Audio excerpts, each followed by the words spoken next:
નમસ્કાર મિત્રો, ફરી પાછા ચેપ્ટર 6 ના બૂસ્ટર વિડીયોમાં આપણે આગળ વધીએ છીએ।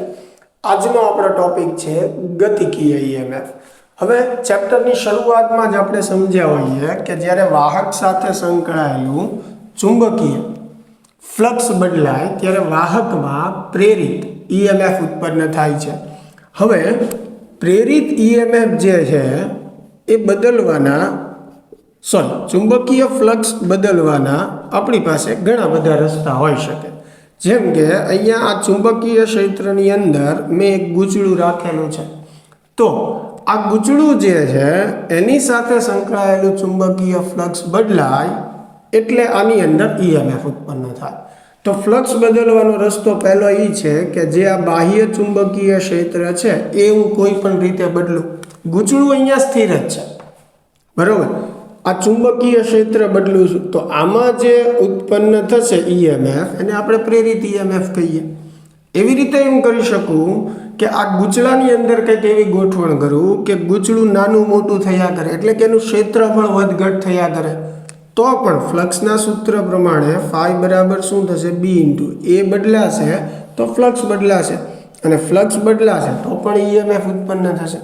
અહીંયા ગૂંચળું ગતિ કરતું નથી, હું કોઈ બાહ્ય રીતે આની સાથે સંકળાયેલું ફ્લક્સ જે છે એ બદલું છું। આંટાની સંખ્યા બદલીને કરી શકાય, ક્ષેત્રફળ બદલીને, બાહ્ય ચુંબકીય ક્ષેત્ર, એટલે આ બધા કેસમાં ગૂંચળામાં જે ઈએમએફ ઉત્પન્ન થાય છે એ પ્રેરિત ઈએમએફ છે। પણ હવે જો આપણે આ ગૂંચળાને ચુંબકીય ક્ષેત્રની અંદર ગતિ કરાવીએ, બરોબર, આ ગૂંચળાને ચુંબકીય ક્ષેત્રની અંદર ગતિ કરાવીએ તો પણ એની સાથે સંકળાયેલું ફ્લક્સ જે છે એ બદલાશે। તો એવા કેસમાં પણ આમાં પ્રેરિત ઈએમએફ ઉત્પન્ન થશે।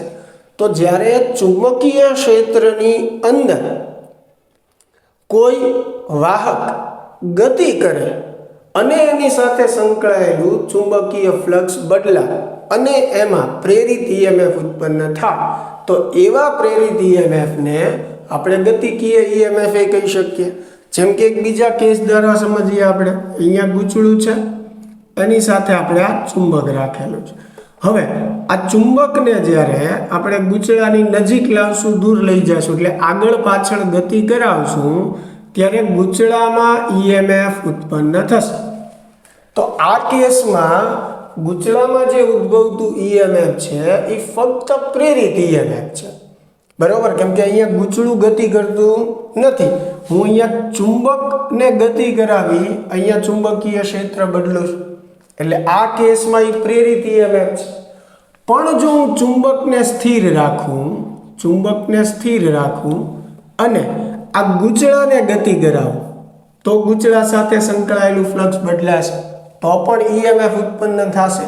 એટલે આ કેસમાં ચુંબકીય ક્ષેત્રમાં ગૂંચળું ગતિ કરે છે અને એની અંદર પ્રેરિત ઈએમએફ ઉત્પન્ન થાય છે, એટલે એવા ઈએમએફને આપણે ગતિકીય ઈએમએફ પણ કહી શકીએ।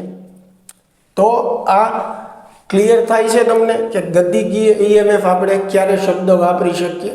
હવે એનું સૂત્ર તારવવા માટે એક આપણે ગોઠવણ પણ જે છે એ ધ્યાનમાં લઈએ છીએ। ચાલો, તો એની માટે પુસ્તકના પાનાને લંબ અંદર તરફ હોય એવું ચુંબકીય ક્ષેત્ર જે છે આપણે ધ્યાનમાં લઈએ। એની અંદર આપણે એક યુ આકારનો સળિયો લીધેલો છે। આ સળિયાની બંને ભુજા ઉપર ઘર્ષણ રહિત ગતિ કરી શકે તેવો એક PQ L લંબાઈનો સળિયો લીધો છે। આ ટોટલ સળિયાની લંબાઈ કેટલી છે? L છે, અને એ આ યુ આકારના સળિયા પર ગતિ કરી શકે ઘર્ષણ રહિત, એવી રીતે આપણે ધ્યાનમાં લીધું છે। ચુંબકીય ક્ષેત્ર અંદરની તરફ છે લંબ। ચાલો, તો જ્યારે હું આ સળિયાને v જેટલા વેગથી ગતિ કરાવીશ ત્યારે સળિયા સાથે સંકળાયેલું ફ્લક્સ બદલાવાથી આ સળિયામાં પ્રેરિત ઈએમએફ ઉત્પન્ન થશે। તો ધારો કે આ સળિયાને આપણે x જેટલું સ્થાનાંતર કરાવેલું છે, બરાબર, તો કેટલું ક્ષેત્રફળ આવરી લેશે? એટલા વિસ્તારનું। હવે આ ક્ષેત્રફળ મેળવવા માટે મારે આ વિસ્તારની લંબાઈ અને પહોળાઈ લેવી પડે, એટલે એ બરાબર થશે L ગુણ્યા x. એની સાથે સંકળાયેલું ફ્લક્સ મારે જોતું હોય તો ફાઈ બરાબર થાય B ગુણ્યા A, એની જગ્યાએ L ઇન્ટુ x. બરાબર. હવે પ્રેરિત EMF મારે જોતું હોય તો E બરાબર શું થશે? d phi upon dt. હવે ફાઈ જે છે એનું સૂત્ર આપણે મૂકીએ તો અહીંયા આવશે BLx. BL જે છે એ બહાર આવશે એટલે અંદર વધશે dx બાય dt, અને dx બાય dt જે છે એને આપણે કહીએ વેગ. તો પ્રેરિત EMFનું સૂત્ર આપણને મળશે BVL. તો આ ગતિકીય EMFનું સૂત્ર થઈ ગયું. એટલે જ્યારે પણ આપણને આપે કે કોઈ વાહક v જેટલા વેગથી ચુંબકીય ક્ષેત્રમાં ગતિ કરે છે તો એમાં ઉદ્ભવતું પ્રેરિત EMF આ સૂત્રથી આપણે મેળવી શકીએ. અહીંયા મેં ઋણ નિશાની લીધેલી નથી, કારણ કે ઋણ નિશાની જે છે એ લેન્ઝના નિયમની હાજરી દર્શાવે છે અથવા તો ચુંબકીય ફ્લક્સના ફેરફારનો વિરોધ દર્શાવે છે. એટલે જ્યારે આપણે કિંમત મેળવતા હોઈએ ત્યારે ઋણ નિશાની લખવાની જરૂર નથી. સાથે સાથે આપણે એ પણ જોઈ લઈએ કે આ ગતિકીય EMF ઉદ્ભવવાનું કારણ શું. આપણો સળિયો છે PQ, એને આપણે ચુંબકીય ક્ષેત્રની અંદર ગતિ કરાવીએ છીએ. અહીંયા ચુંબકીય ક્ષેત્ર જે છે એ અંદરની તરફ છે, તો આની અંદર કોઈ ધન વિદ્યુતભાર Q આપણે ધ્યાનમાં લઈએ તો જ્યારે સળિયાને આપણે ગતિ કરાવીએ છીએ ત્યારે સાથે સાથે આ વિદ્યુતભાર પણ ગતિ કરે છે. અને ચુંબકીય ક્ષેત્રમાં જ્યારે કોઈ વિદ્યુતભાર ગતિ કરે ત્યારે તેના પર ચુંબકીય બળ અથવા લોરેન્સ બળ લાગે, F બરાબર QV ક્રોસ B જેટલું, જે અગાઉના ચેપ્ટરોમાં આપણે શીખી ગયેલા છીએ. બરાબર. હવે આ જે બળ છે એ કઈ દિશામાં હશે? તો ધારો કે હું સળિયાને આ દિશામાં ગતિ કરાવું છું તો ચુંબકીય ક્ષેત્રની દિશામાં આપણે આંગળીઓ રાખીએ, વેગની દિશામાં અંગૂઠો રાખીએ તો હથેળી ઉપર તરફ રહેશે. એટલે બધા ધન વિદ્યુતભાર પર લાગતું બળ જે છે એ ઉપરની તરફ હશે, તો ઋણ પર લાગતું બળ જે છે એની વિરોધી દિશામાં હશે.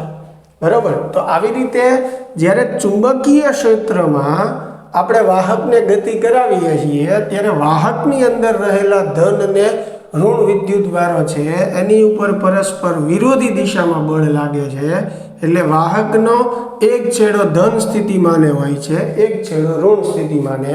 એના લીધે અહીંયા સ્થિતિમાનનો તફાવત રચાય છે, એટલે કે પ્રેરિત EMF ઉત્પન્ન થાય છે. અને આ પ્રેરિત EMFના લીધે વાહકમાં પ્રેરિત પ્રવાહ ઉત્પન્ન થાય છે. તો મિત્રો, આ હતી ગતિકીય EMFની વાત. આશા છે કે આપને વ્યવસ્થિત સમજાણું હશે. મળીએ હવે નેક્સ્ટ લેક્ચરમાં.